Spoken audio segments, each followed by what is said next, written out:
जय हिंद साथियों, मैं अपने इस वीडियो में आपका पुनः स्वागत करता हूं। दोस्तों, हम लोग बात कर रहे थे कक्षा 11 गणित। चैप्टर का नाम था अनुक्रम तथा श्रेणी।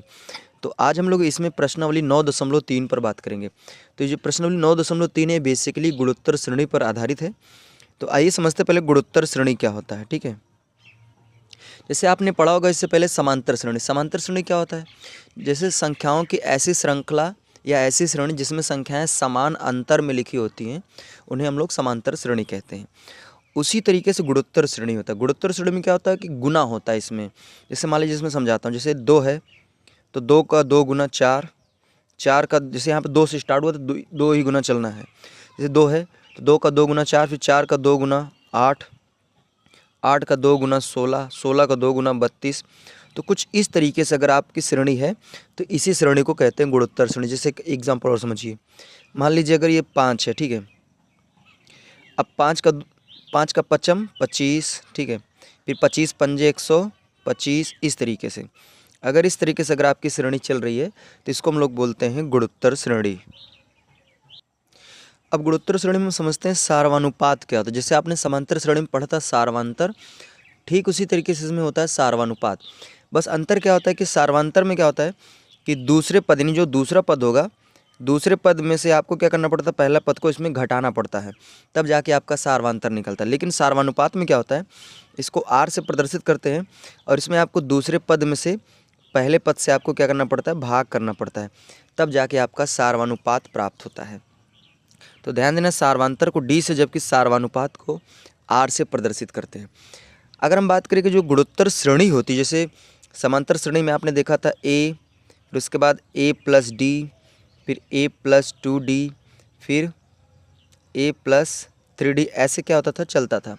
ये समांतर श्रेणी होता है। ठीक उसी तरीके से आपका गुणोत्तर श्रेणी होता है। गुणोत्तर श्रेणी में जैसे पहला पद ए, दूसरा पद ए आर, तीसरा पद ए आर के घाते 2, चौथा पद ए आर के घाते 3, इस तरीके से चलता रहता है। ठीक है, तो आइए आगे बढ़ देंगे।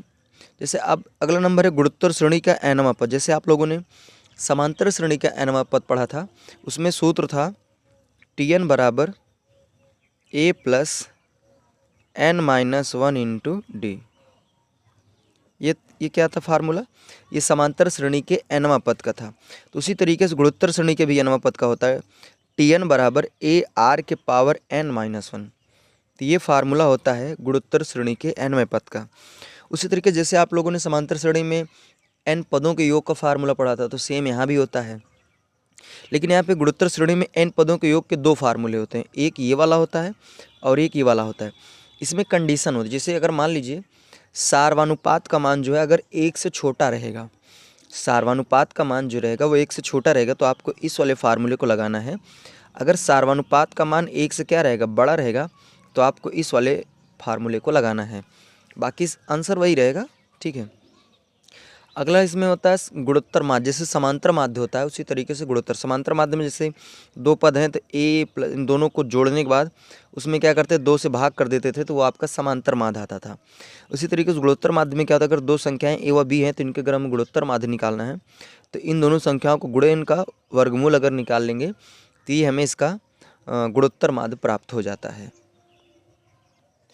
तो उम्मीद करूंगा इतनी बेसिक बातें थी जो गुणोत्तर श्रेणी से संबंधित आपको समझना था, क्योंकि आगे जो प्रश्न आएंगे उसमें आपको काफ़ी हेल्प करेंगे ये लोग।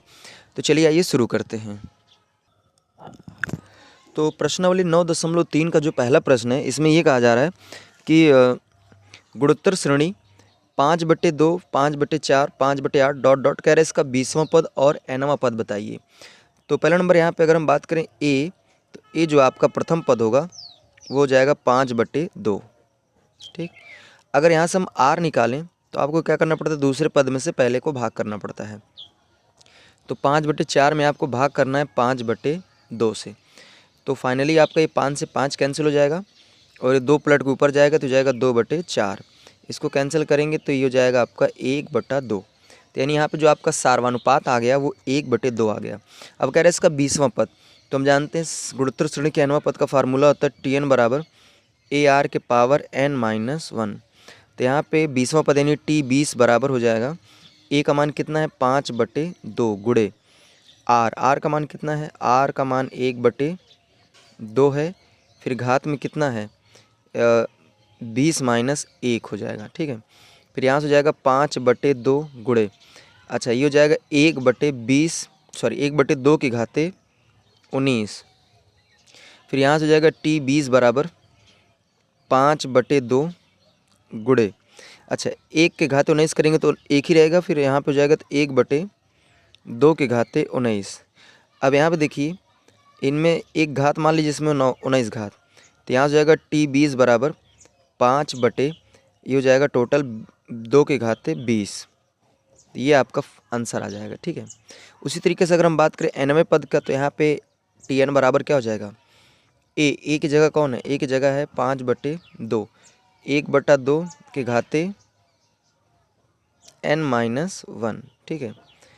तो यहाँ से जाएगा Tn बराबर 5/2, अच्छा अगर 1 के घाते कुछ भी करेंगे तो 1 ही रहेगा, बटे ये हो जाएगा 2 के घाते n-1, ठीक।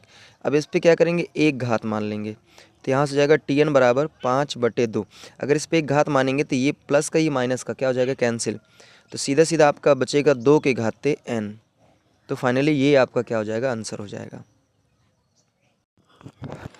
अब आइए हम लोग अगले प्रश्न की ओर चलते हैं। इसमें कह रहा है उस गुणोत्तर श्रेणी का 12वां पद ज्ञात कीजिए जिसका 8वां पद जो है 192 तथा इसका सारवानुपात जो है वो 2 दिया हुआ है। तो हमें इसका 12वां पद बताना नहीं, T12 जो है ये हमें क्या करना है, बताना है। अच्छा इसमें इसका 8वां पद का मतलब यानी T8, तो T8 कितना दिया है 192, तो T8 को आप लिख सकते हैं AR के पावर 7 बराबर 192, ठीक है।